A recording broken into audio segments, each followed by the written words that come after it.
मूल ध्यान गुरु रूप है, मूल पूजा गुरु पाँव, मूल नाम गुरु वचन है, मूल सत्य सत भाव। शिष्य के लिए गुरु ही सब कुछ है। ध्यान का मूल रूप गुरु है, अर्थात शिष्य को सदैव गुरु का ध्यान करना चाहिए, गुरु के चरणों की ही पूजा करनी चाहिए और गुरु के मुख से निकली हुई वाणी को प्रेम भाव से श्रवण करना चाहिए। सन 1971 में जब आचार्य श्री मथुरा से शांतिकुंज पधारे तो केवल 10 दिन के बाद ही उन्हें अज्ञातवास को जाना था। उससे पहले कई साधक उनसे मिलने के लिए रोज़ाना आ रहे थे। उसी अवधि में 2 विभूतियों का आगमन चुपचाप शांतिकुंज में हुआ। परिजनों ने उन्हें बाद में पहचाना। हर कोई तो उन्हें पहचान भी नहीं पाया था। उन्हीं में से एक विभूति मातृशक्ति का प्रतिनिधित्व कर रही थी। जो भी उनके प्रति श्रद्धा रखते थे वे उन्हें माँ कहकर पुकारते थे। वे सफ़ेद वस्त्र पहनती थीं।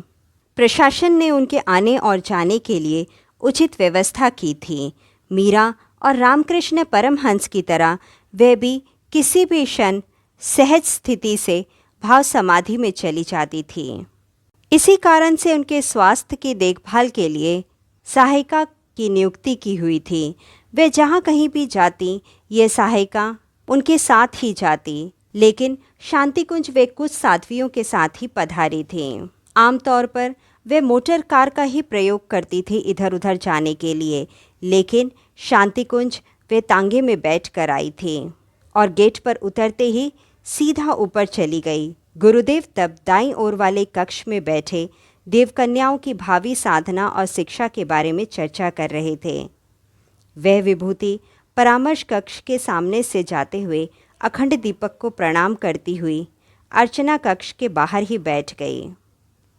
गुरुदेव ने उन्हें कक्ष के सामने से जाते हुए देखा और जैसे ही देखा वे उन्हें पहचान लिए। माताजी ने कहा, माँ आनंदमयी आई हैं। कहते ही दोनों बाहर आ गए। अर्चना कक्ष के बाहर पालथी मारकर बैठी हुई माँ को वे स्मित भाव से देखने लगे। गुरुदेव और माताजी जैसे ही कक्ष से बाहर आईं, माँ ने पीछे मुड़कर देखा और उन्हें प्रणाम किया। गुरुदेव और माताजी ने भी उनका अभिवादन किया। माँ आनंदमयी ने कहा कि बिना बताए चली आई, इसीलिए कहीं आप हैरान तो नहीं हैं, लेकिन मैंने आपसे निवेदन किया था कि मैं आ रही हूँ। गुरुदेव ने कहा कि मुझे सूचना मिल गई थी और आपके अभिवादन के लिए मैंने पहले ही श्री माधव को बुला लिया था। गुरुदेव के हाथों में भगवान श्री कृष्ण का एक विग्रह था।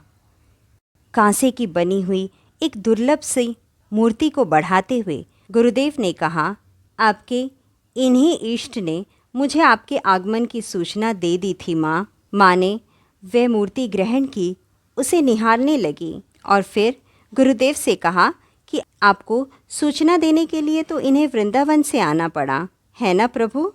और कहते हुए उन्होंने उस विग्रह को हृदय से लगा लिया।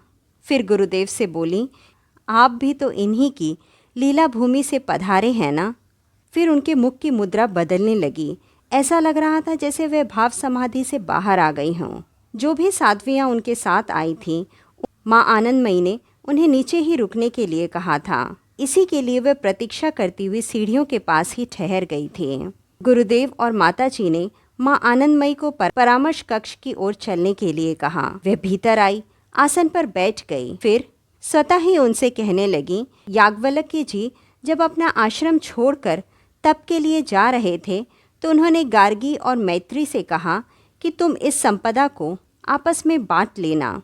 इस पर मैत्री ने कहा कि मुझे यह संपदा नहीं चाहिए। आप इस संपदा का त्याग करके आप जिसे पाना चाहते हैं मुझे उसी का अधिकार चाहिए। इसके बाद माँ ने गुरुदेव की ओर देखा और कहा कि मैं इस भूमि को स्पर्श करने आई हूँ, इस भूमि को जहाँ से भविष्य में मातृशक्ति को ब्रह्म विद्या और तेजस्वी जीवन का संदेश मिलेगा। इसके बाद माँ चुप हो गई। गुरुदेव और माताजी भी कुछ नहीं कह रहे थे, सिर्फ चुप थे। इसके बाद गुरुदेव ने अपना दाहिना हाथ थोड़ा सा ऊपर उठाया, जैसे किसी स्वर का आवाहन कर रहे हों। उनके हाथ उठाते ही गायत्री मंत्र चारों दिशाओं में गूंजने लगा, ऐसे कि जैसे कोई जप कर रहा हो। पहले एक स्वर सुनाई दिया, फिर और सुर जगे और स्वर जागने लगे। ऐसा लग रहा था कि उस परिसर के कण कण में गायत्री मंत्र का उच्चारण भरा हो। फिर धीरे धीरे यह गुंजन शांत होने लगा, जैसे कि साधक वाचिक रूप से मानस और भाव जप की भूमिका में प्रवेश कर गया हो। फिर गुरुदेव ने अपना हाथ नीचे करके अपनी गोद में रख लिया। जब जप शांत हो गया तो माँ ने आंखें खोली और हाथ जोड़ते हुए उठने लगी। उठते उठते उन्होंने कहा, आपका मंतव्य और आयोजन स्पष्ट हो गया है भगवान। यहाँ का कण कण उस पराशक्ति की आराधना में लीन है। प्रतिक्षण यहाँ गायत्री के महापुरस्चरण संपन्न हो रहे हैं। एक एक क्षण में हजार हजार आत्माएं भगवती की उपासना कर रही है। माँ आनंदमयी इसके बाद उठ गई। माताजी ने उन्हें कुछ मिष्ठान प्रसाद के रूप में दिया। उन्होंने एक टुकड़ा लिया और वहीं से तुलसी का एक पत्ता उठाया, अंजलि में रखकर कुछ देर आंखें बंद की और फिर तुलसी दल को मुंह में रख लिया। चलते चलते उन्होंने गुरुदेव से कहा कि काश मैं 8-10 वर्ष की होती तो मुझे भी आचार्य श्री की देवकन्या बनने का सौभाग्य मिल सकता। कहते हुए वे ठहठहा कर हंस दी। गुरुदेव उनके आगे आगे सीढ़ियों पे चल रहे थे और उन्होंने कहा कि सभी कन्याएं आप ही का तो रूप है माँ। कन्याएं ही क्यों, सभी रूपों में उसी मातृशक्ति की ही अभिव्यक्ति है। नीचे दोनों साध्वियाँ माता की प्रतीक्षा कर रही थीं। माँ को विदा करने के लिए गुरुदेव मुख्य द्वार तक गए। कई लोग तो माँ आनंदमयी को पहचान भी नहीं पाए। जो नहीं पहचान पाए थे वे भी अनुभव कर रहे थे यह कोई महान विभूति है। इसके दूसरे भाग में हम उस दूसरी विभूति के बारे में जानेंगे जो गुरुदेव के अज्ञातवास में जाने से पूर्व उनसे मिलने आई। धन्यवाद।